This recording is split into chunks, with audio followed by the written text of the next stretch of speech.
Corona virus के मामले वधण तो बाद पंजाब दे विच मुड़ लॉकडाउन लगण दी तेजी दे नाल चर्चा हो रही है। इस ते पंजाब सरकार ने की बयान दिता है, ये तुहानू दसांगे। नवदीप कौर दी जमानत हो चुकी है, रिहाई भी जल्द होने की संभावना है। स्पैशल न्यूज़ बुलेटिन देखने वाले सारे दर्शकों का स्वागत है। मैं हरशरण कौर। सब तो पहला गल कोरोना दी ही करांगे बुलेटिन दे विच। पहला देश दे विच कोरोना दे किन्ने नवे मामले आए ने वो फिगर तुहानू दस दिंदे आ। 16,577 पूरे देश दे विच नवे मामले आए ने। पिछले 24 घंटिਆਂ ਦੇ ਵਿੱਚ 120 मौतां होईयां ने ते पंजाब दे विच भी कोरोना वायरस दे नाल 13 जणियां दी मौत हो गई है। पंजाब दे मुख मंत्री कैप्टन अमरिंदर सिंह दे एक वजीर नू भी कोरोना वायरस ने घेर लिया है। कैबिनेट मंत्री सुखविंदर सिंह उर्फ सुख सरकारिया नू कोरोना हो गया। उन्हां खुद नू चंडीगढ़ दे विच क्वारंटीन कर लिया है। 1 मार्च तो शुरू होने वाले पंजाब विधान सभा दे बजट इजलास तो पहला कैबिनेट मंत्री सुखविंदर सरकारिया दी कोरोना रिपोर्ट पॉजिटिव आ गई है। इसे दरमियान ही पूरे पंजाब दे विच मुड़ तो लॉकडाउन लगण दी चर्चा जोरां ते है। WhatsApp दे उत्ते सुनेहे सांझे कीते जा रहे ने। लोकां ने अपने WhatsApp दे उत्ते स्टोरियां ने जिहड़ियां ओह सांझियां कीतियां ने। एक पोस्ट शेयर कीती जा रही है जिहड़ी कि असीं तुहानू दिखावांगे। पर इस चर्चा दे दरमियान पंजाब सरकार ने की कहा है। पंजाब सरकार ने कहा है कि सिर्फ अफवाहां ने, रूमर्स ना फैलाओ। सूबे विच कोई लॉकडाउन नहीं लगन जा रहा। किसी भी अफवाह ते ना तां यकीन करो, ना ही अगे शेयर करो। अफवाह फैलाउण वालियां दे विरुद्ध सख्त कार्रवाई की जाएगी, यह भी पंजाब सरकार ने कहा है। गवर्नमेंट ऑफ पंजाब ने फेसबुक के उत्ते, ट्विटर के उत्ते इस बारे जानकारी है जिहड़ी ओह सांझी कीती है। हुण जिहड़ी पोस्ट शेयर की जा रही है उहदे विच लिखिया की है वो असीं तुहानू दिखा दिंदे आ कि उहदे विच की कुछ लोग साझा कर रहे हैं। लिखिया होया पंजाब च लॉकडाउन के नवे नियम। शनिवार ऐतवार ते सरकारी छुट्टी वाले दिन लॉकडाउन रहेगा। जरूरी समान वालियां दुकानां हर रोज शामी 7 बजे तक खुलियां रहणगियां। रेस्टोरेंट ते शराब के ठेके हर रोज शाम 8 बजे तक खुलणगे। बाकी दुकानां शनिवार नू 5 बजे तक खुलणगियां ते ऐतवार नू पूरी तरह बंद रहणगियां। एक जिले तो दूसरे विच जाण लई ई पास की लोड़ होवेगी, पर मैडिकल एमरजेंसी की लोड़ नहीं है। विआहां लई भी ई पास जारी होवेगा जो कि 50 तो वध लोकां नू नहीं दिता जाएगा। ਇਹ BBC न्यूज़ पंजाबी का एक पोस्टर है जिहड़ा साझा किया जा रहा है धड़ाधड़ लोगों के वलों। पर ये जिहड़ा पोस्ट हैगी है BBC न्यूज़ पंजाबी ने 12 जून 2020 नू पाई सी। 12 जून 2020 की यह पोस्ट हैगी है। इनू फेक नहीं असी कह सकते, पर यह पुरानी पोस्ट है। उदों लॉकडाउन इस तरीके नाल लागू किया गया सी, कुछ पाबंदियां हटाइयां गईयां सी, कुछ लाइयां गईयां सी पिछले साल। तो उदों की यह पोस्ट हैगी है। तो पंजाब सरकार ने भी इस पोस्ट नू साझा किया कि लिखिया कि यह फेक है। BBC ने भी इस ते स्पष्टीकरण दिता है। BBC न्यूज़ पंजाबी ने कहा है कि साडी जिहड़ी एक पुरानी ग्राफिक प्लेट है सोशल मीडिया ते सांझी की जा रही है। असी लोगों का ध्यान दिवाउणा चाहुंदे आ कि यह जिहड़ी जानकारी वाला पोस्टर है 12 जून 2020 नू BBC पंजाबी दे वल्लों सोशल मीडिया ते छापिया गया सी जदों पंजाब सरकार ने हदायतां जारी कीतियां सी। असीं दसना चाहुंदे आ कि BBC पंजाबी ने हाल ही दे समय विच पंजाब विच लॉकडाउन जां फिर प्रस्तावित लॉकडाउन बारे इस तरह की कोई भी प्लेट नहीं छापी है। इस करके इस प्लेट नू हुण ना साझा किया जावे, लोकां नू भरम दे विच ना पाया जावे। हुण इह जिहड़ी प्लेट सांझी की जा रही है धड़ाधड़, उहदा असर यह है कि जिहड़े दुकानदार हैगे ने वो भी आपस दे विच एकता बनाउण लगे ने कि ऐतकी जो मर्जी हो जाए दुकानदार एका कर लो, असीं अपणियां दुकानां बंद नहीं करनियां। सो ये जिहड़ियां अफवाहां हुंदियां ने, असीं रोजाना अपने बुलेटिन दे विच कहने आ कि अफवाहां तो बच के रहा करो। पहलां देख लिया करो, जे हुण BBC की पोस्ट तुहानूं मिल भी गई है, तुसीं उस वक्त जाके BBC दे जिहड़े ऑफिशियल वैबसाइट ते जाके देख सकते हो, YouTube ते जाके देख सकते हो कि सचमुच ये हुणे जारी की जानकारी है। ते उस तो बाद ही अगे साझा करो, धड़ाधड़ अगे साझा ना करया करो। इस तरीके नाल लोकां दे विच पैनिक फैलदा है। अगली खबर है कि किरत अधिकारां दी कारकुन नवदीप कौर नूं पंजाब ते हरियाणा हाई कोर्ट ने जमानत दे दित्ती है। ते जमानत धारा 307 यानी कि कतल दी कोशिश दे केस दे विच दित्ती गई है। पंजाब हरियाणा हाई कोर्ट वालों नवदीप दे वकील अर्शदीप सिंह चीमा ने इसकी पुष्टि की है कि हाई कोर्ट ने उन्हां दे मुवक्किल नवदीप कौर नूं जमानत दे दित्ती है। नवदीप कौर नूं हरियाणा पुलिस ने 12 जनवरी नूं कतल, जबरन वसूली, चोरी, दंगेकरण, गैर कानूनी इकट्ठ करन ते इन्हां दोषां दे तहत गिरफ्तार कीता सी। ਤੇ ਨੌਦੀਪ ਕੌਰ ਨੂੰ ਇਸ ਤੋਂ ਪਹਿਲਾਂ 2 ਹੋਰ ਮਾਮਲਿਆਂ ਦੇ ਵਿੱਚ ਵੀ ਸਥਾਨਕ ਅਦਾਲਤ ਵੱਲੋਂ ਜ਼ਮਾਨਤ ਮਿਲ ਚੁੱਕੀ ਹੈ। ਇਸ ਮਾਮਲੇ ਦੇ ਵਿੱਚ ਜ਼ਮਾਨਤ ਰੱਦ ਕਰ ਦਿੱਤੀ ਗਈ ਸੀ ਤੇ ਹੁਣ ਪੰਜਾਬ ਹਰਿਆਣਾ ਹਾਈ ਕੋਰਟ ਨੇ ਜ਼ਮਾਨਤ ਮਨਜ਼ੂਰ ਕਰ ਲਈ ਹੈ। ਨੌਦੀਪ ਕੌਰ ਦੇ ਖਿਲਾਫ ਕੁੱਲ 3 ਕੇਸ ਦਰਜ ਕੀਤੇ ਗਏ ਸੀ। ਇੱਕ 2020 ਦਸੰਬਰ ਦੇ ਵਿੱਚ ਦਰਜ ਕੀਤਾ ਗਿਆ ਸੀ ਤੇ 2021 ਦੇ ਵਿੱਚ ਵੀ ਦਰਜ ਕੀਤੇ ਗਏ ਸੀ। ਨੌਦੀਪ ਕੌਰ ਪੰਜਾਬ ਦੇ ਜ਼ਿਲ੍ਹਾ ਮੁਕਤਸਰ ਦੇ ਪਿੰਡ ਗੰਦੜ ਦੀ ਰਹਿਣ ਵਾਲੀ ਹੈ। ਉਮਰ ਸਿਰਫ 23 ਸਾਲ ਦੀ ਹੈ। ਮਾਤਾ ਪਿਤਾ ਵੀ ਕਿਸਾਨ ਜਥੇਬੰਦੀਆਂ ਦੇ ਨਾਲ ਜੁੜੇ ਹੋਏ ਨੇ। ਨੌਦੀਪ ਕੌਰ ਖੁਦ ਮਜ਼ਦੂਰਾਂ ਦੇ ਅਧਿਕਾਰਾਂ ਦੇ ਲਈ ਕੰਮ ਕਰ ਰਹੀ ਟ੍ਰੇਡ ਯੂਨੀਅਨ ਮਜ਼ਦੂਰ ਅਧਿਕਾਰ ਸੰਗਠਨ ਦੇ ਨਾਲ ਜੁੜੀ ਹੋਈ ਹੈ। ਨੌਦੀਪ ਕੌਰ ਨੇ 12ਵੀਂ ਤੱਕ ਦੀ ਪੜ੍ਹਾਈ ਕੀਤੀ ਹੋਈ ਹੈ ਤੇ ਉਹ ਦਿੱਲੀ ਯੂਨੀਵਰਸਿਟੀ ਤੋਂ ਗ੍ਰੈਜੂਏਸ਼ਨ ਕਰਨਾ ਚਾਹੁੰਦੀ ਹੈ। ਭੈਣ ਰਾਜਵੀਰ ਕੌਰ ਇਸ ਵਕਤ ਦਿੱਲੀ ਯੂਨੀਵਰਸਿਟੀ ਤੋਂ ਪਾਕਿਸਤਾਨੀ ਪੰਜਾਬੀ ਕਵਿਤਾ ਉੱਤੇ PhD ਕਰ ਰਹੀ ਹੈ। ਇਸ ਮਸਲੇ ਤੇ ਅਸੀਂ ਨੌਦੀਪ ਦੀ ਭੈਣ ਰਾਜਵੀਰ ਦੇ ਨਾਲ ਗੱਲਬਾਤ ਕੀਤੀ। ਉਸਨੇ ਸਾਰੀ ਜਾਣਕਾਰੀ ਦਿੱਤੀ ਕਿ ਹੁਣ ਉਸ ਤੋਂ ਬਾਅਦ ਅੱਗੇ ਦਾ ਪ੍ਰੋਸੈਸ ਕੀ ਹੋਏਗਾ। ਲਿਹਾਜ਼ਾ ਨੌਦੀਪ ਕੌਰ ਦੀ ਜੇਲ੍ਹ ਦੇ ਵਿੱਚੋਂ ਰਿਹਾਈ ਹੋਏਗੀ ਤੇ ਜਾਣਕਾਰੀ ਉਹਨਾਂ ਨੇ ਦਿੱਤੀ ਹੈ ਕਿ ਰਿਹਾ ਹੋਣ ਤੋਂ ਬਾਅਦ ਨੌਦੀਪ ਆਪਣੇ ਪਿੰਡ ਗੰਦੜ ਨਹੀਂ ਬਲਕਿ ਸਿੰਘੂ ਬਾਰਡਰ ਤੇ ਜਾਵੇਗੀ। ਅਸੀਂ ਕੋਸ਼ਿਸ਼ ਕਰ ਰਹੇ ਹਾਂ ਅੱਜ ਸ਼ਾਮ ਤੱਕ ਹੀ ਪ੍ਰੋਸੈਸ ਕੰਪਲੀਟ ਕਰਕੇ ਉਹਨੂੰ ਅਸੀਂ ਬਾਹਰ ਲੈ ਕੇ ਆ ਪਾਈਏ। ਸਿੰਘੂ ਬਾਰਡਰ ਤੇ ਕਿਉਂਕਿ ਨੌਦੀਪ ਦੀ ਵੀ ਇਹੀ ਮਤਲਬ ਉਹਦੀ ਵੀ ਇਹੀ ਸਟੇਟਮੈਂਟ ਸੀ ਕਿ ਮੈਂ ਜੇਲ੍ਹ ਤੋਂ ਡਾਇਰੈਕਟ ਮਤਲਬ ਕਿਸਾਨ ਅੰਦੋਲਨ ਦਾ ਹਿੱਸਾ ਬਣੂੰਗੀ ਬਾਹਰ ਆ ਕੇ ਵੀ। ਤਾਂ ਉਹ ਪਹਿਲਾਂ ਸਿੰਘੂ ਬਾਰਡਰ ਤੇ ਹੀ ਆਉਣਗੇ ਤੇ ਉਹ ਜੇ ਬਾਹਰ ਆ ਕੇ ਜ਼ਿਆਦਾ ਉਹ ਗੱਲ ਕਰ ਪਾਏਗੀ। ਨੌਦੀਪ ਨੂੰ ਜ਼ਮਾਨਤ ਮਿਲਣ ਤੋਂ ਬਾਅਦ ਕਿਸ ਨੇ ਕੀ ਕਿਹਾ, ਸਭ ਤੋਂ ਪਹਿਲਾਂ ਗੱਲ ਕਰਾਂਗੇ ਅਮਰੀਕੀ ਉਪ ਰਾਸ਼ਟਰਪਤੀ ਕਮਲਾ ਹੈਰਿਸ ਦੀ ਭਾਣਜੀ ਮੀਨਾ ਹੈਰਿਸ ਜੀ, ਜਿਹੜੀ ਕਿ ਵਕੀਲ ਹੈ, ਜਿਸ ਨੇ ਰਵੀ ਦਿਸ਼ਾ ਜਾਂ ਫਿਰ ਨੌਦੀਪ ਕੌਰ ਜਦੋਂ ਤੋਂ ਇਹਨਾਂ ਨੂੰ ਗ੍ਰਿਫਤਾਰ ਕੀਤਾ ਗਿਆ ਹੈ ਉਹਨਾਂ ਦੇ ਹੱਕ ਦੇ ਵਿੱਚ ਵੱਡੀ ਆਵਾਜ਼ ਬੁਲੰਦ ਕੀਤੀ। ਮੀਨਾ ਹੈਰਿਸ ਸਮੇਤ ਦੇਸ਼ ਵਿਦੇਸ਼ ਦੀਆਂ ਕਈ ਸ਼ਖਸੀਅਤਾਂ ਨੇ ਨੌਦੀਪ ਦੀ ਗ੍ਰਿਫਤਾਰੀ ਦੇ ਵਿਰੋਧ ਦੇ ਵਿੱਚ ਸੋਸ਼ਲ ਮੀਡੀਆ ਦੇ ਰਾਹੀਂ ਵੱਡੀ ਆਵਾਜ਼ ਹੈ ਜਿਹੜੀ ਉਹ ਬੁਲੰਦ ਕੀਤੀ ਸੀ। ਨੌਦੀਪ ਨੂੰ ਜ਼ਮਾਨਤ ਮਿਲਣ ਤੇ ਵੀ ਮੀਨਾ ਹੈਰਿਸ ਨੇ ਟਵੀਟ ਕੀਤਾ ਹੈ ਕਿ ਰਵੀ ਦਿਸ਼ਾ ਅਤੇ ਨੌਦੀਪ ਨੂੰ ਜ਼ਮਾਨਤ ਮਿਲ ਗਈ ਹੈ ਤੇ ਬੜੀ ਰਾਹਤ ਵਾਲੀ ਗੱਲ ਹੈ। ਮੈਂ ਮੰਨਦੀ ਹਾਂ ਕਿ ਇਸ ਦਾ ਕਾਰਨ ਹੈ ਕਿ ਲੋਕਾਂ ਨੇ ਸਰਕਾਰ ਦੇ ਖਿਲਾਫ ਆਵਾਜ਼ ਚੁੱਕੀ ਤਾਂ ਹੀ ਇਹਨਾਂ ਨੂੰ ਜ਼ਮਾਨਤ ਮਿਲੀ ਹੈ। ਪਰ ਇਸ ਮਸਲੇ ਦੇ ਵਿੱਚ ਨੌਦੀਪ ਦੇ ਨਾਲ ਗ੍ਰਿਫਤਾਰ ਕੀਤੇ ਗਏ ਸ਼ਿਵ ਕੁਮਾਰ ਨੂੰ ਹਾਲੇ ਤੱਕ ਕਿਸੇ ਵੀ ਕੇਸ ਦੇ ਵਿੱਚ ਜ਼ਮਾਨਤ ਨਹੀਂ ਮਿਲੀ ਹੈ, ਬਲਕਿ ਜਦੋਂ ਮੈਡੀਕਲ ਰਿਪੋਰਟ ਆਈ ਹੈ ਉਸ ਦੇ ਵਿੱਚ ਵੀ ਗੰਭੀਰ ਖੁਲਾਸੇ ਹੋਏ ਨੇ ਕਿ ਸ਼ਿਵ ਕੁਮਾਰ ਦੇ ਨਾਲ ਬਹੁਤ ਬੁਰੀ ਤਰ੍ਹਾਂ ਦੇ ਨਾਲ ਕੁੱਟਮਾਰ ਕੀਤੀ ਹੋਈ ਹੈ, ਹੱਥਾਂ ਪੈਰਾਂ ਦੀਆਂ ਹੱਡੀਆਂ ਟੁੱਟੀਆਂ ਹੋਈਆਂ ਨੇ, ਟਾਰਚਰ ਬਹੁਤ ਕੀਤਾ ਗਿਆ। ਤੇ ਨੌਦੀਪ ਦੀ ਭੈਣ ਰਾਜਵੀਰ ਕੌਰ ਨੇ ਵਾਰ-ਵਾਰ ਅਪੀਲ ਕੀਤੀ ਹੈ ਕਿ ਜਿਵੇਂ ਨੌਦੀਪ ਦੇ ਲਈ ਤੁਸੀਂ ਆਵਾਜ਼ ਚੁੱਕੀ ਹੈ, ਸ਼ਿਵ ਕੁਮਾਰ ਦੀ ਰਿਹਾਈ ਦੇ ਲਈ ਵੀ ਆਵਾਜ਼ ਉੱਚੀ ਕਰਕੇ ਬੁਲੰਦ ਕਰੋ ਤਾਂ ਕਿ ਉਹਨੂੰ ਵੀ ਇਨਸਾਫ ਮਿਲ ਸਕੇ। ਸੰਯੁਕਤ ਕਿਸਾਨ ਮੋਰਚੇ ਦੇ ਸੱਦੇ ਤੇ ਅੱਜ ਪੂਰੇ ਦੇਸ਼ ਦੇ ਵਿੱਚ ਕਿਸਾਨਾਂ ਦੇ ਵੱਲੋਂ ਨੌਜਵਾਨ ਕਿਸਾਨ ਦਿਵਸ ਮਨਾਇਆ ਗਿਆ। ਸਭ ਤੋਂ ਪਹਿਲਾਂ ਸਿੰਘੂ ਬਾਰਡਰ ਦੀਆਂ ਤਸਵੀਰਾਂ ਤੁਹਾਨੂੰ ਦਿਖਾ ਦਿੰਨੇ ਆ, ਜਿੱਥੇ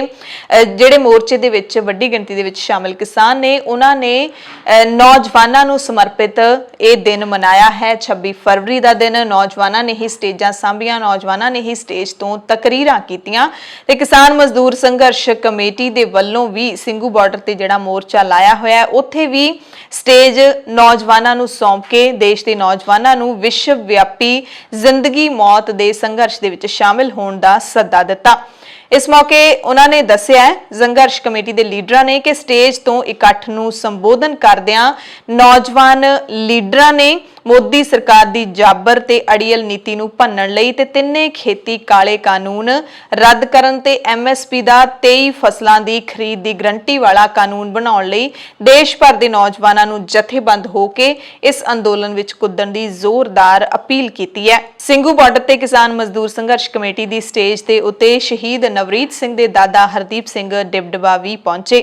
ਇਸ ਮੌਕੇ ਹੀ ਕਿਸਾਨ ਲੀਡਰਾਂ ਨੇ ਐਲਾਨ ਕੀਤਾ ਹੈ ਕਿ 27 ਫਰਵਰੀ ਯਾਨੀ ਕਿ ਸ਼ਨੀਵਾਰ ਨੂੰ ਭਗਤ ਰਵਿਦਾਸ ਜੀ ਦਾ 645ਵਾਂ ਜਨਮ ਦਿਹਾੜਾ, ਭਾਈ ਜੈਤਾ ਜੀ ਦੀ ਜਯੰਤੀ ਅਤੇ ਚੰਦਰ ਸ਼ੇਖਰ ਵਰਗੇ ਇਨਕਲਾਬੀ ਨੌਜਵਾਨਾਂ ਨੂੰ ਯਾਦ ਕਰਕੇ ਭਾਈਚਾਰਕ ਏਕਤਾ ਨੂੰ ਸਮਰਪਿਤ ਦਿਵਸ ਮਨਾਇਆ ਜਾਵੇਗਾ।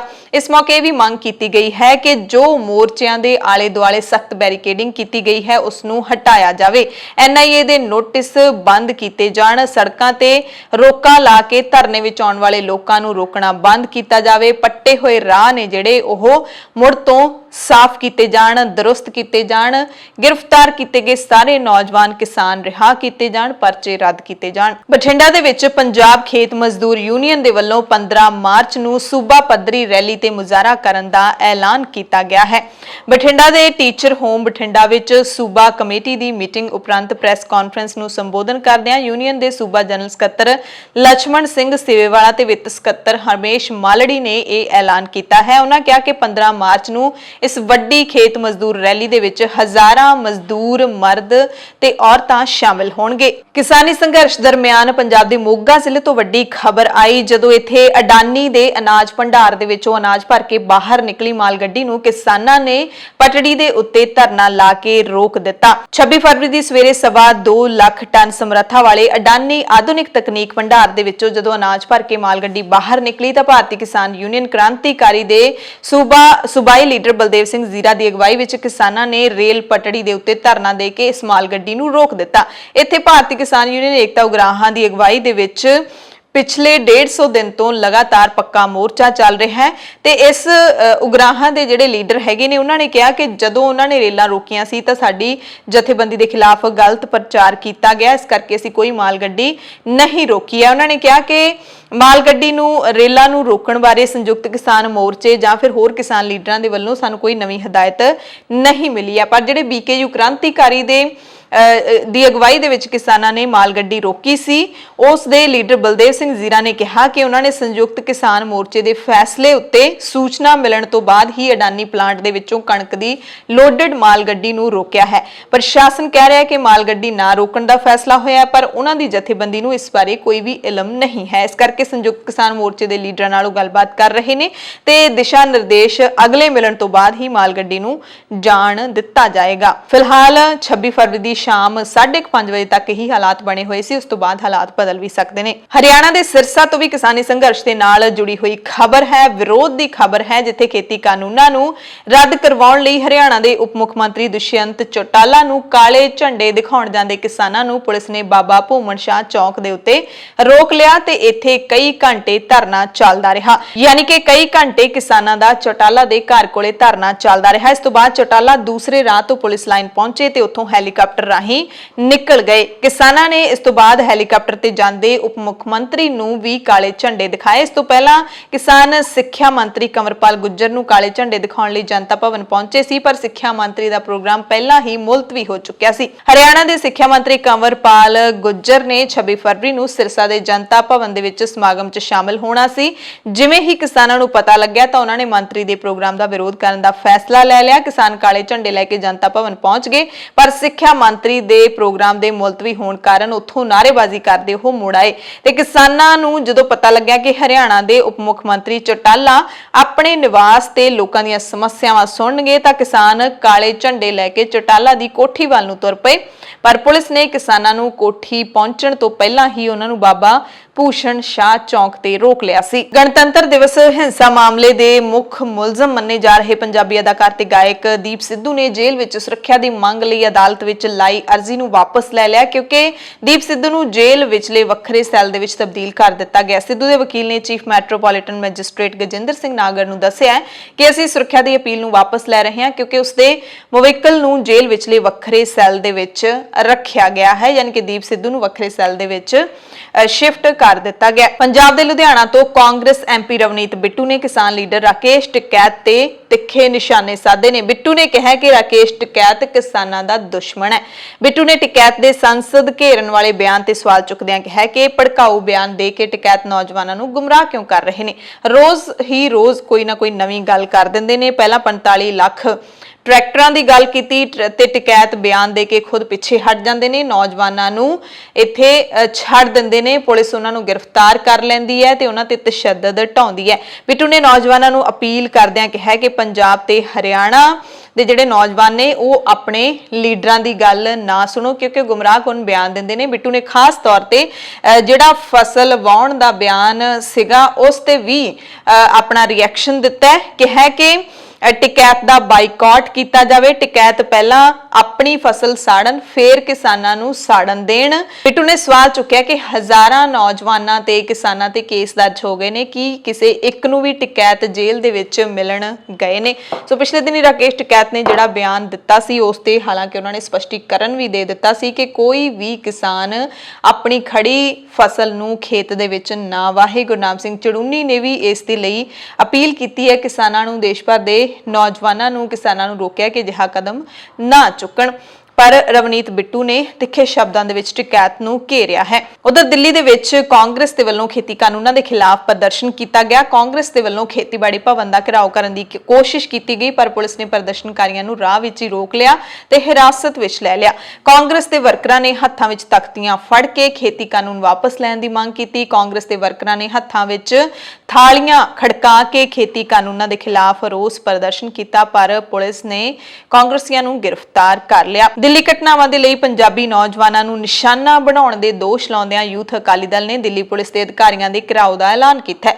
ਯੂਥ ਅਕਾਲੀ ਦਲ ਦੀ ਮੀਟਿੰਗ ਤੋਂ ਬਾਅਦ ਇੱਕ ਬਿਆਨ ਰਾਹੀਂ ਅਕਾਲੀ ਦਲ ਯੂਥ ਦੇ ਪ੍ਰਧਾਨ ਪਰਮਬੰਸ ਸਿੰਘ ਬੰਟੀ ਰੋਮਾਣਾ ਨੇ ਦੋਸ਼ ਲਾਇਆ ਕਿ ਦਿੱਲੀ ਪੁਲਿਸ ਤੇ ਕੇਂਦਰ ਸਰਕਾਰ ਜਾਣਬੁੱਝ ਕੇ ਪੰਜਾਬੀ ਨੌਜਵਾਨਾਂ ਨੂੰ ਨਿਸ਼ਾਨਾ ਬਣਾ ਰਹੀ ਹੈ। ਉਹਨਾਂ ਨੇ ਪੀੜਤ ਪਰਿਵਾਰਾਂ ਨੂੰ ਯੂਥ ਅਕਾਲੀ ਦਲ ਦੀ ਮਦਦ ਲੈਣ ਦੀ ਅਪੀਲ ਕੀਤੀ। ਰੋਮਾਣਾ ਨੇ ਕਾਂਗਰਸ ਸਰਕਾਰ ਦੇ ਵੱਲੋਂ ਕੇਂਦਰ ਸਰਕਾਰ ਨੂੰ ਪੰਜਾਬ 'ਚੋਂ ਨੌਜਵਾਨਾਂ ਦੀ ਗ੍ਰਿਫਤਾਰੀ ਲਈ ਆਗਿਆ ਦੇਣ ਦੇ ਤਰੀਕੇ ਤੇ ਵੀ ਹੈਰਾਨੀ ਪ੍ਰਗਟਾਈ। ਯੂਥ ਅਕਾਲੀ ਦਲ ਦੇ ਲੀਡਰ ਨੇ ਐਲਾਨ ਕੀਤਾ ਕਿ ਯੂਥ ਵਿੰਗ 15 ਮਾਰਚ ਤੋਂ ਸ਼ੁਰੂ ਕਰਕੇ ਸਾਰੇ ਹਲਕਿਆਂ ਦੇ ਵਿੱਚ ਰੈਲੀਆਂ ਕਰੇਗਾ। ਕੈਨੇਡਾ ਤੋਂ ਕਿਸਾਨੀ ਸੰਘਰਸ਼ ਦੇ ਨਾਲ ਜੁੜੀ ਹੋਈ ਖਬਰ ਹੈ, ਜਿੱਥੇ ਗ੍ਰੇਟਰ ਵੈਨਕੂਵਰ ਦੇ BC ਇਲਾਕੇ ਦੇ ਬਰਨਵੀ ਦੇ ਵਿੱਚ NDP ਦੇ ਸੰਸਦ ਮੈਂਬਰ ਜਗਮੀਤ ਸਿੰਘ ਦੇ ਦਫ਼ਤਰ ਦੇ ਬਾਹਰ ਕੁਝ ਭਾਰਤੀ ਮੂਲ ਦੇ ਲੋਕਾਂ ਨੇ ਵਿਰੋਧ ਪ੍ਰਦਰਸ਼ਨ ਕੀਤਾ। ਉਹਨਾਂ ਨੇ ਇਲਜ਼ਾਮ ਲਾਇਆ ਕਿ ਭਾਰਤ ਵਿੱਚ ਚੱਲ ਰਹੇ ਕਿਸਾਨਾਂ ਦੇ ਵਿਰੋਧ ਪ੍ਰਦਰਸ਼ਨ ਕਾਰਨ ਖਾਲਿਸਤਾਨ ਸਮਰਥਕ ਸਾਨੂੰ ਨਿਸ਼ਾਨਾ ਬਣਾ ਰਹੇ ਨੇ। ਇੱਕ ਪ੍ਰਦਰਸ਼ਨਕਾਰੀ ਨੇ ਕਿਹਾ ਕਿ ਅਸੀਂ ਕਿਸਾਨ ਅੰਦੋਲਨ ਦੇ ਵਿਰੁੱਧ ਨਹੀਂ ਹਾਂ, ਪਰ ਇਹ ਅੰਦੋਲਨ ਅਸਲ ਦੇ ਵਿੱਚ ਇੱਕ ਖਾਲਿਸਤਾਨੀ ਲਹਿਰ ਦੇ ਵਿੱਚ ਬਦਲ ਗਿਆ, ਜੋ ਕਿ ਹੁਣ ਕੈਨੇਡਾ ਦੇ ਵਿੱਚ ਘੱਟ ਗਿਣਤੀ ਹਿੰਦੂਆਂ ਨੂੰ ਨਿਸ਼ਾਨਾ ਬਣਾ ਰਿਹਾ ਹੈ। ਅਸੀਂ ਸਾਡੇ ਲੀਡਰਾਂ ਤੋਂ ਹੀ ਉਮੀਦ ਕਰਦੇ ਹਾਂ ਕਿ ਉਹ ਕਿਸੇ ਵੀ ਭੇਦਭਾਵ ਤੋਂ ਬਿਨਾਂ ਸਭ ਦੀ ਸੁਰੱਖਿਆ ਕਰਨ। ਕੁੰਡਲੀ ਬਾਰਡਰ ਤੇ ਪਟਿਆਲਾ ਜ਼ਿਲ੍ਹੇ ਦੇ ਪਿੰਡ ਖੇੜੀ ਜੱਟਾਂ ਦੇ ਇੱਕ ਨੌਜਵਾਨ ਕਿਸਾਨ ਦੀ ਮੌਤ ਹੋ ਗਈ ਹੈ। ਕਿਸਾਨੀ ਸੰਘਰਸ਼ ਦੌਰਾਨ ਦਿੱਲੀ ਦੇ ਕੁੰਡਲੀ ਬਾਰਡਰ ਤੇ 18 ਸਾਲ ਦਾ ਨੌਜਵਾਨ ਕਿਸਾਨ ਡਟਿਆ ਹੋਇਆ ਸੀ। ਨੌਜਵਾਨ ਨਵਜੋਤ ਸਿੰਘ, ਜਿਸ ਦੇ ਪਿਤਾ ਦਾ ਨਾਮ ਜਸਵਿੰਦਰ ਸਿੰਘ, ਦਿੱਲੀ ਧਰਨੇ 'ਚ ਸ਼ਮੂਲੀਅਤ ਕਰ ਰਿਹਾ ਸੀ। ਲੰਘੀ ਰਾਤ ਅਚਾਨਕ ਤਬੀਅਤ ਵਿਗੜ ਗਈ ਤੇ ਉਸ ਦੀ ਮੌਤ ਹੋ ਗਈ। ਸਵੇਰੇ ਜਦੋਂ ਸਾਥੀਆਂ ਨੇ ਉਸ ਨੂੰ ਦੇਖਿਆ ਤਾਂ ਤੁਰੰਤ ਹਸਪਤਾਲ ਲੈ ਕੇ ਗਏ, ਪਰ ਡਾਕਟਰਾਂ ਨੇ ਉਸ ਨੂੰ ਮ੍ਰਿਤਕ ਐਲਾਨ ਦਿੱਤਾ ਤੇ ਨਵਜੋਤ ਸਿੰਘ ਦੀ ਮੌਤ ਤੇ ਇਲਾਕੇ ਵਿੱਚ ਸੋਗ ਫੈਲ ਗਿਆ। ਅਜਿਹੀ ਖਬਰ ਇੱਕ ਹੋਰ ਆ ਰਹੀ ਹੈ ਕਿ ਦਿੱਲੀ ਤੋਂ ਪਰਤੇ ਨੌਜਵਾਨ ਕਿਸਾਨ ਨੇ ਫਾਹਾ ਲੈ ਕੇ ਖੁਦਕੁਸ਼ੀ ਕਰ ਲਈ ਹੈ। ਇਹ ਬਰਨਾਲਾ ਜ਼ਿਲ੍ਹੇ ਤੋਂ ਖਬਰ ਹੈ। ਮ੍ਰਿਤਕ ਨੌਜਵਾਨ ਸਤਵੰਤ ਸਿੰਘ ਬਰਨਾਲਾ ਜ਼ਿਲ੍ਹੇ ਦੇ ਪਿੰਡ ਜੈਮਲ ਸਿੰਘ ਵਾਲਾ ਦਾ ਰਹਿਣ ਵਾਲਾ ਸੀ। ਪਿਛਲੇ ਕੁਝ ਦਿਨਾਂ ਤੋਂ ਆਪਣੇ ਪਿੰਡ ਦੇ ਕਿਸਾਨਾਂ ਨਾਲ ਦਿੱਲੀ ਮੋਰਚੇ ਵਿੱਚ ਗਿਆ ਹੋਇਆ ਸੀ। ਇੱਕ ਦਿਨ ਪਹਿਲਾਂ ਹੀ ਵਾਪਸ ਪਿੰਡ ਪਰਤਿਆ ਸੀ, ਪਰ ਕੇਂਦਰ ਸਰਕਾਰ ਦੇ ਰਵੱਈਏ ਤੋਂ ਦੁਖੀ ਹੋ ਕੇ ਉਸ ਨੇ ਲੰਘੀ ਰਾਤ ਆਪਣੇ ਘਰ 'ਚ ਪੱਖੇ ਨਾਲ ਫਾਹਾ ਲੈ ਕੇ ਖੁਦਕੁਸ਼ੀ ਕਰ ਲਈ। ਪਿੰਡ ਵਾਸੀਆਂ ਨੇ ਦੱਸਿਆ ਕਿ ਮ੍ਰਿਤਕ ਨੌਜਵਾਨ ਸਤਵੰਤ ਸਿੰਘ ਲੱਕੜ ਦਾ ਕੰਮ ਕਰਦਾ ਸੀ। ਦਿੱਲੀ 'ਚ ਚੱਲ ਰਹੇ ਧਰਨੇ ਦੇ ਵਿੱਚ ਲਗਾਤਾਰ ਕਿਸਾਨਾਂ ਦੇ ਕਾਫਲੇ ਦਿੱਲੀ ਜਾ ਰਹੇ ਸੀ, ਤਾਂ ਉਹ ਵੀ ਕੁਝ ਦਿਨ ਪਹਿਲਾਂ ਗਿਆ ਸੀ। ਜਦੋਂ ਵਾਪਸ ਪਰਤਿਆ ਤਾਂ ਉਹ ਨਿਰਾਸ਼ ਸੀ ਕਿ ਕੇਂਦਰ ਸਰਕਾਰ ਕਿਵੇਂ ਕਿਸਾਨਾਂ ਦੀ ਦੁਰਦਸ਼ਾ ਕਰ ਰਹੀ ਹੈ। ਤੇ ਲੰਘੀ ਰਾਤ ਮ੍ਰਿਤਕ ਨੌਜਵਾਨ ਆਪਣੇ ਪਰਿਵਾਰ ਤੇ ਦੋਸਤਾਂ ਨਾਲ ਕਿਸਾਨੀ ਦੀਆਂ ਗੱਲਾਂ ਵੀ ਕਰਦਾ ਰਿਹਾ। ਮਾਨਸਿਕ ਪਰੇਸ਼ਾਨੀ ਦੇ ਕਾਰਨ ਉਸਨੇ ਫਾਹਾ ਲੈ ਕੇ ਆਪਣੀ ਜਾਨ ਦੇ ਦਿੱਤੀ।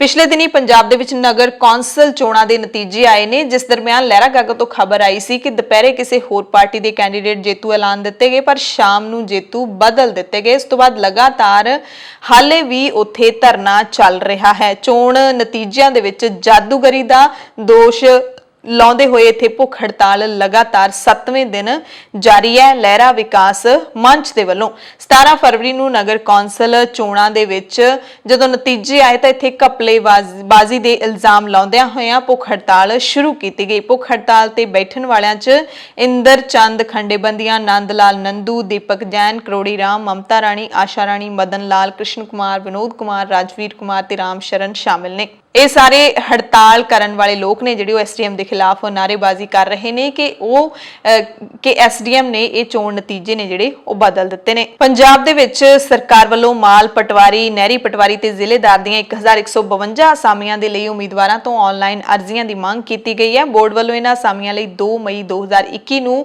ਦਿਨ ਐਤਵਾਰ ਨੂੰ ਲਿਖਤੀ ਪੇਪਰ ਲਿਆ ਜਾਏਗਾ।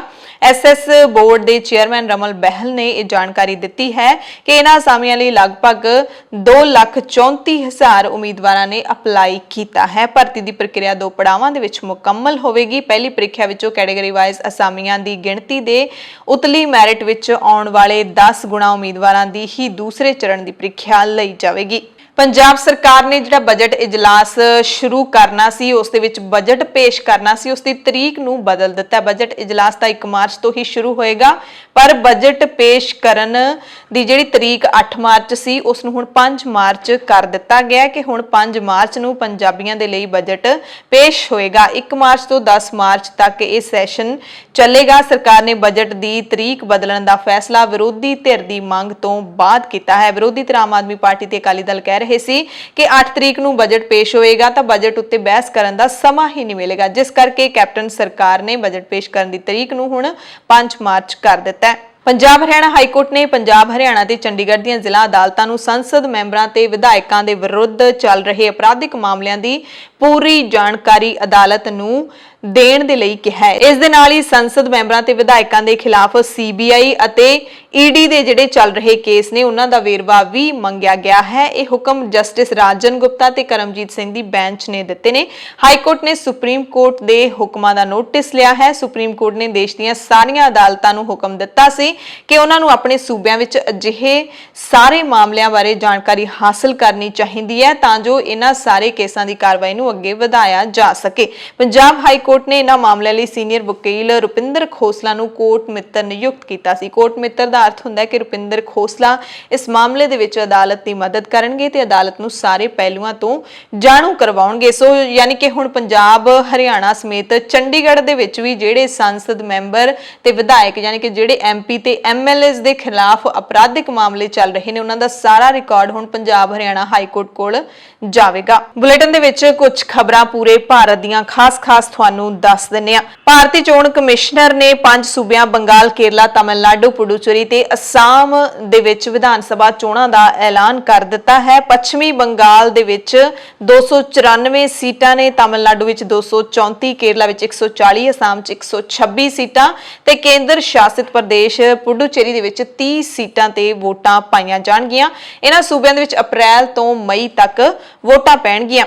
ਅਸਾਮ ਦੀ ਗੱਲ ਕਰ ਲਈਏ ਤਾਂ ਇੱਥੇ ਵਿਧਾਨ ਸਭਾ ਚੋਣਾਂ 3 ਪੜਾਵਾਂ ਦੇ ਵਿੱਚ ਹੋਣਗੀਆਂ। ਪਹਿਲਾ ਪੜਾਅ ਹੈ ਜਿਹੜਾ ਉਸ ਦਰਮਿਆਨ 27 ਮਾਰਚ ਨੂੰ ਵੋਟਾਂ ਪੈਣਗੀਆਂ, ਦੂਸਰੇ ਪੜਾਅ 'ਚ 1 ਅਪ੍ਰੈਲ ਤੇ ਤੀਜੇ ਪੜਾਅ ਦੇ ਵਿੱਚ 6 ਅਪ੍ਰੈਲ ਨੂੰ ਪੋਲਿੰਗ ਹੋਏਗੀ ਤੇ 2 ਮਈ ਨੂੰ ਇੱਥੇ ਨਤੀਜੇ ਆਉਣਗੇ। ਕੇਰਲਾ ਵਿੱਚ 6 ਅਪ੍ਰੈਲ ਨੂੰ ਵੋਟਾਂ ਪੈਣਗੀਆਂ, ਇੱਥੇ ਵੀ 2 ਮਈ ਨੂੰ ਨਤੀਜੇ ਆਉਣਗੇ। ਪੁਡੂਚੇਰੀ ਵਿੱਚ ਵੀ 6 ਅਪ੍ਰੈਲ ਨੂੰ ਵੋਟਾਂ ਤੇ 2 ਮਈ ਨੂੰ ਨਤੀਜੇ। ਬੰਗਾਲ ਦੇ ਵਿੱਚ ਚੋਣਾਂ 8 ਪੜਾਵਾਂ ਦੇ ਵਿੱਚ ਹੋਣਗੀਆਂ। 27 ਮਾਰਚ ਨੂੰ ਪਹਿਲਾ ਪੜਾਅ ਹੋਏਗਾ, 1 ਅਪ੍ਰੈਲ ਨੂੰ ਦੂਜਾ, 6 ਨੂੰ ਤੀਜਾ ਤੇ 10 ਅਪ੍ਰੈਲ ਨੂੰ ਚੌਥਾ ਪੜਾਅ ਹੋਏਗਾ। 17 ਅਪ੍ਰੈਲ ਨੂੰ 5ਵਾਂ, 22 ਅਪ੍ਰੈਲ ਨੂੰ 6ਵਾਂ, 26 ਅਪ੍ਰੈਲ ਨੂੰ 7ਵਾਂ ਤੇ 29 ਅਪ੍ਰੈਲ ਨੂੰ 8ਵਾਂ ਪੜਾਅ ਹੋਏਗਾ ਵੋਟਾਂ ਪੈਣ ਦਾ। 8 ਪੜਾਵਾਂ ਦੇ ਵਿੱਚ ਇੱਥੇ ਵੋਟਾਂ ਪੈਣੀਆਂ ਨੇ। ਤਾਮਿਲਨਾਡੂ ਦੇ ਵਿੱਚ 6 ਅਪ੍ਰੈਲ ਨੂੰ ਵੋਟਾਂ ਪੈਣਗੀਆਂ ਤੇ 2 ਮਈ ਨੂੰ ਵੋਟਾਂ ਦੀ ਗਿਣਤੀ ਹੈ ਜਿਹੜੀ ਉਹ ਕੀਤੀ ਜਾਏਗੀ। ਸੋ ਸਾਰੇ ਕਿਤੇ ਜਿਹੜਾ ਹੈ ਵੱਖ-ਵੱਖ ਪੜਾਵਾਂ ਦੇ ਵਿੱਚ, ਖਾਸ ਕਰਕੇ ਅਸਾਮ ਤੇ ਬੰਗਾਲ ਦੇ ਵਿੱਚ ਕਈ ਪੜਾਵਾਂ 'ਚ ਵੋਟਾਂ ਪੈਣਗੀਆਂ। ਕੇਰਲਾ, ਪੁਡੂਚੇਰੀ ਤੇ ਤਾਮਿਲਨਾਡੂ ਦੇ ਵਿੱਚ ਕਰਮਵਾਰ 6 ਅਪ੍ਰੈਲ ਨੂੰ ਹੀ ਵੋਟਾਂ ਪੈਣਗੀਆਂ ਤੇ 2 ਮਈ ਨੂੰ ਨਤੀਜੇ ਆ ਜਾਣਗੇ। ਇਸ ਦਰਮਿਆਨ ਭਾਰਤੀ ਚੋਣ ਕਮਿਸ਼ਨ ਨੇ 4 ਸੂਬਿਆਂ ਤੇ 1 ਕੇਂਦਰ ਸ਼ਾਸਿਤ ਪ੍ਰਦੇਸ਼ ਦੇ ਵਿੱਚ ਜਿਹੜਾ ਵੋਟਾਂ ਦਾ ਐਲਾਨ ਕੀਤਾ ਹੈ, ਉਸ ਦਰਮਿਆਨ ਕੁਝ ਖਾਸ ਹਦਾਇਤਾਂ ਵੀ ਜਾਰੀ ਕੀਤੀਆਂ ਨੇ। मतदान का यानी कि वोटिंग का समा 1 घंटा वधा दिता है। कोविड करके ये सारे जिहड़े ऐलान किए गए ने, खास हदायतां दित्तियां ने। सारे जिहड़े वोटिंग पोलिंग केंद्र ने ग्राउंड फ्लोर ते होणगे। उम्मीदवार सने 5 लोग ही घर घर प्रचार लई जाणगे। उम्मीदवारां दी नामजदगी भी ऑनलाइन होवेगी। सिक्योरिटी मनी ऑनलाइन जमा करवाई जाएगी। संवेदनशील बूथां ते सीआरपीएफ दी तैनाती की जाएगी। सारे चोण अधिकारियों नूं पहलां कोरोना वैक्सीन लाई जाएगी। ये बड़ा अहम है। हुण गल करदे हां जिहड़ा 26 फरवरी नूं भारत बंद दा सद्दा दित्ता गया सी जीएसटी ਦੇ ਖਿਲਾਫ confederation of all India traders ਦੇ ਵੱਲੋਂ। ਉਹਦਾ ਕੀ ਅਸਰ ਰਿਹਾ ਹੈ ਇਹ ਪਹਿਲਾਂ ਆਪਾਂ ਦੇਖ ਲੈਂਦੇ ਹਾਂ ਕਿ ਬੰਦ ਦਾ ਅਸਰ ਕਿੱਥੇ-ਕਿੱਥੇ ਦੇਖਣ ਨੂੰ ਮਿਲਿਆ। ਪੰਜਾਬ ਤੇ ਹਰਿਆਣਾ ਦੇ ਵਿੱਚ ਬੰਦ ਦਾ ਕੋਈ ਅਸਰ ਵੇਖਣ ਨੂੰ ਨਹੀਂ ਮਿਲਿਆ। ਬਾਜ਼ਾਰ ਆਮ ਵਾਂਗ ਹੀ ਖੁੱਲੇ ਨਜ਼ਰ ਆਏ। ਪੰਜਾਬ ਦੇ 6 ਜ਼ਿਲ੍ਹਿਆਂ ਦੇ ਬਾਜ਼ਾਰ ਜਿਨ੍ਹਾਂ ਨੂੰ ਵੱਡੇ ਬਾਜ਼ਾਰ ਕਿਹਾ ਜਾਂਦਾ ਹੈ, ਲੁਧਿਆਣਾ, ਜਲੰਧਰ, ਮੁਕਤਸਰ, ਹੁਸ਼ਿਆਰਪੁਰ ਤੇ ਜਿਹੜੇ ਹਰਿਆਣਾ ਦੇ ਹੈਗੇ ਨੇ 2 ਵੱਡੇ ਬਾਜ਼ਾਰ ਗੁਰੂਗ੍ਰਾਮ, ਗੁੜਗਾਉਂ ਤੇ ਕਰਨਾਲ, ਉਹ ਵੀ ਖੁੱਲੇ ਨਜ਼ਰ ਆਏ। ਇੱਥੇ ਬੰਦ ਦਾ ਕੋਈ ਅਸਰ ਦੇਖਣ ਨੂੰ ਨਹੀਂ ਮਿਲਿਆ। ਰਾਏਪੁਰ, ਬਿਲਾਸਪੁਰ, ਕੋਰਬਾ, ਅੰਬਿਕਾਪੁਰ, ਦੁਰਗ ਤੇ ਧਮਤਰੀ ਦੇ ਵਿੱਚ ਛੋਟੀਆਂ ਦੁਕਾਨਾਂ ਖੁੱਲੀਆਂ ਰਹੀਆਂ, ਪਰ ਵੱਡੇ ਕਾਰੋਬਾਰੀਆਂ ਨੇ ਦੁਪਹਿਰ ਤੱਕ ਆਪਣੀਆਂ ਦੁਕਾਨਾਂ ਬੰਦ ਰੱਖੀਆਂ। ਰਾਜਧਾਨੀ ਰਾਏਪੁਰ ਦੇ ਡੁਮਰ ਤਰਾਈ ਇਲਾਕੇ ਦੀ ਥੋਕ ਮੰਡੀ ਦੇ ਵਿੱਚ ਸन्नाटा ਪਸਰਿਆ ਰਿਹਾ। ਸਰਦਾਰ ਵੱਲਭ ਭਾਈ ਪਟੇਲ ਥੋਕ ਬਾਜ਼ਾਰ ਦੀਆਂ ਸੈਂਕੜੇ ਦੁਕਾਨਾਂ ਵੀ ਨਹੀਂ ਖੁੱਲੀਆਂ। ਬਿਲਾਸਪੁਰ ਦੇ ਵਪਾਰ ਵਿਹਾਰ ਦੀਆਂ ਦੁਕਾਨਾਂ ਵਿੱਚ ਵੀ ਕਾਰੋਬਾਰ ਬੰਦ ਰਹੇ।